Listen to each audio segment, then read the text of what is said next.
This is Sachin Karnik speaking.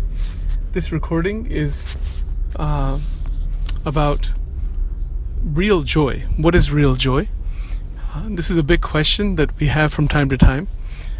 And I think we must ask ourselves if there is a way to live that is totally different than the way most people are living this life, which is based on more and more sense gratification.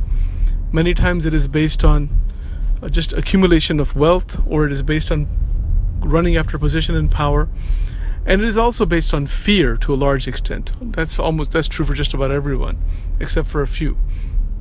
So there is a different type of life apart from this that can open up the dimensions of undiluted, unadulterated, pure joy that lies as our own real self.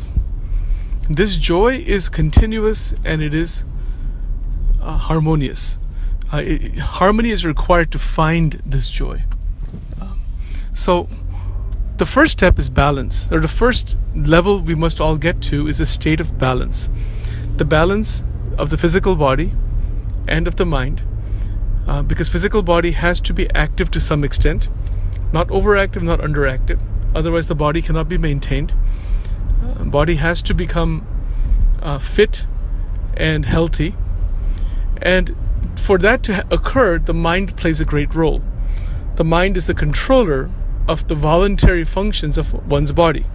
The involuntary functions are also related to the mind, and they're also affected by the voluntary functions. So our basic goal, our fundamental goal, is to find uninterrupted happiness or uninterrupted joy. In the Sanskrit language, this is called Ananda, A-N-A-N-D-A. So what is this Ananda? This Ananda is this state. It's a state of living, breathing, thinking, feeling, where one is moving from one activity to another, one thought to another, one interaction to another, where joy is not interrupted. Of course, there are all kinds of disturbances in the outside world and many in the inside world. But those disturbances are not to be identified with.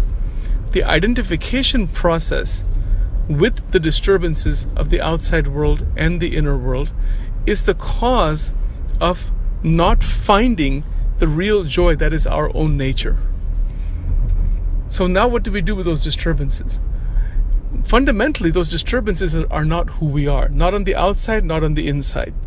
They are like waves on the ocean.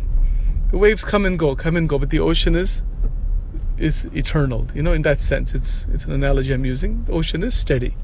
Similarly, thoughts and emotions are like waves on the ocean of one's own consciousness, one's own real self. So, to dive into that ocean of consciousness, we must not identify with any of the disturbances. Because if we identify with the disturbances, then we feel that we are those disturbances. And then that's where we're caught up in that. So it's like the ocean that feels it is just the wave going up and down, up and down, up and down. And it doesn't know anything other than that. But the fact is the ocean is the ocean. And also the wave is a different form of the ocean. So even thoughts, emotions, memories, this outside world, all of that is a wave-like motion. It's just transitory, temporary. It is for some time and then it goes away. Everything that we perceive through our senses has a beginning, middle, and an end. None of it is eternal. None of it is permanent. None of it is existing forever. It is just part of the flux of life, the flux of reality. So that fluctuation of reality, the transitoriness of reality, must be accepted, not in a negative way, but just to accept it for what it is and not to be caught up in any of it. But to have one's duty, of course, towards the world outside, that's a form of devotion or good action, perfect action. But that action must not be an entangled action. It must not be an action that entraps the individual further and further into the fluctuations of the outside world. And that includes everything. And that includes all the situations we're in and the difficulties that arise thereof. Of course, we don't want those difficulties. We want to prevent a lot of problems and other kinds of disturbances so that we can dive into the ocean of pure joy. those disturbances and difficulties, when they come, we must know how to handle them with as much steadiness and support as necessary. That's where family support, community support, medical doctors, and all the other professionals that are out there in the human services or helping professions, they're there to reestablish balance in a person's life. And they also need that same balance. So it's all good. It's just a matter of being able to recognize that the outside world and the inner world of the mind, they're both a flux, and that is not who we are. Who we are is something we don't know. We have to find out. Then to find out, that finding out is an internal inward journey.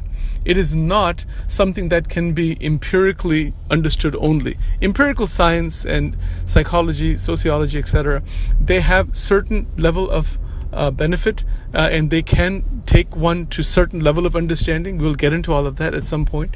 But they have severe limitations also. They cannot dive into the inner world. Only you can dive into your own inner world. Nobody else can directly dive into your inner world. They can only indirectly try to understand it based on certain observations and tests and those kinds of things. So your inner world is a great mystery. Your inner world, my inner world, the inner world is a great mystery that must be unfolded.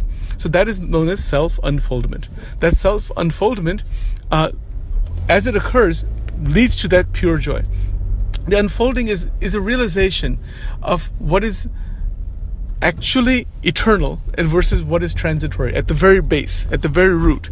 Well, what is eternal we don't know, but what is transitory we do know.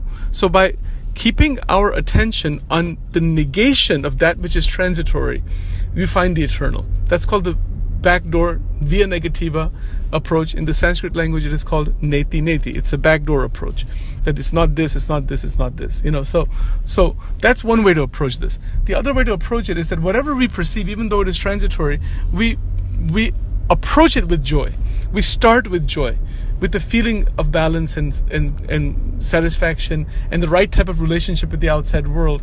And we are not denying the experiences of the outside or the inner world, but we stay in a state of balance, and in that state of balance we enjoy what the senses are offering without being caught up in the limitations of the enjoyment, or without being caught up in pursuing those enjoyments further and further and further, because by doing so, that disturbs one's energy structure and takes one out of balance.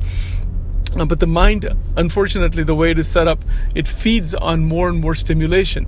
So that's a problem with addictions, of course. It's a problem with many other areas too. So the more it feeds on stimulation, the more it feeds continuously on more and more stimulation. It seeks more, and then it uses its energy. It comes to some level of satisfaction, and then it starts that process all over again. So there is the whole discussion of energy, which we will talk about at some other time.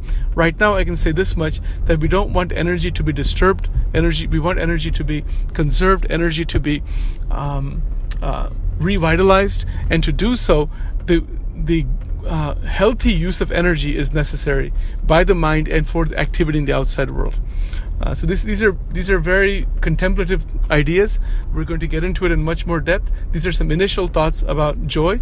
We'll get into it in much more depth later on. All right, thank you for your attention, and please email me with any questions, comments, or responses, or anything you want to say regarding your personal life at sachinkarnik@yahoo.com. I think there's another email also that's been set up, personal.excellence1008@gmail.com, and I'll be sending you more recordings and more information as we move along as in our journey towards that pure joy. All right, that's it. Thank you very much.